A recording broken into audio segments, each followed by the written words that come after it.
سره یو عربو نو هغه به همیشه په تبلیغي جماعت کې را سره په یو تشکیل کې نو هغه به همیشه دا خبره کوله وي چې کم سړی د ښځې مني که نه وي هغه ته به 3 سزاګانې میلاویږي همیشه به دا خبره کوله یو ورځ ترې ما تپوس وکړو چې حضرت دا تاسو څه وایئ چې کم سړی د ښځې مني هغه ته به 3 سزاګانې میلاویږي وي دا زمونږ طرف ته یو دغه داسې مشهور دی یو مقوله ده داسې په عربو کې زمونږ طرف ته چې کم سړی د ښځې مني نو هغه ته به 3 سزاګانې میلاویږي ما دې تپوس وکړو ګوره دا داسې چل شوی و چې یو سړی و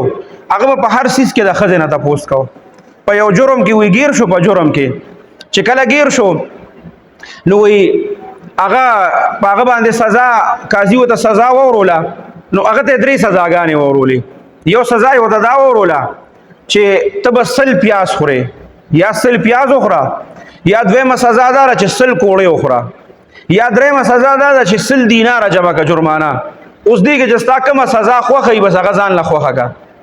دې راغې نو چونکې ده خو په هره خبره کې ښځې سره مشوره کوله نو راغې د ښځې نه یې تپوس وکړو نو ښځه ورته وایي چې یاره کوړې خو چې ته خورې هم ګرانه خبره ده او 100 دیناره خو ډېر شي پیسې دي دا مونږ چېرته مونږ نه پیسې به لاړې شي په داسې کار دی مړه د پیازو دا کار اسان دی پیاز وخوره اوس چې پیاز یې ورته 100 مخې ته کېښود سړی لګیا دی د سترګو نه اوښکې روانې دي وایي وی چې کله 15 پیاز وخوړه که نه وی چغې کړه چې بس دی که نور مې وخوړه مړ کېږم نور نشم خوړی بس قاضي ورته وایي چې ټیک ده دا سزا نشي پوره کولی راشه لکه بله سزا 100 دینار ورکړئ که 100 کوړې خورې بیا د ښځې نه تپوس وکړي ښځه ورته وایي چې بس 100 کوړې وخوره پیسې دونه چېرته ورکولی شو لږ ورته ځان ټینګ کړه اوس چې کوړې یې څنګه شروع کړې که نه وښه یې چې داسې 40-50 کوړې وه او سړي منډې کړې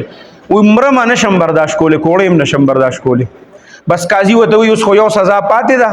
او بس 100 دینار راکړه بس 100 دینار یې جمع کړه ولاړه قاضي ته درخواست وکړو چې تا سره لږ په ستا په کمره کې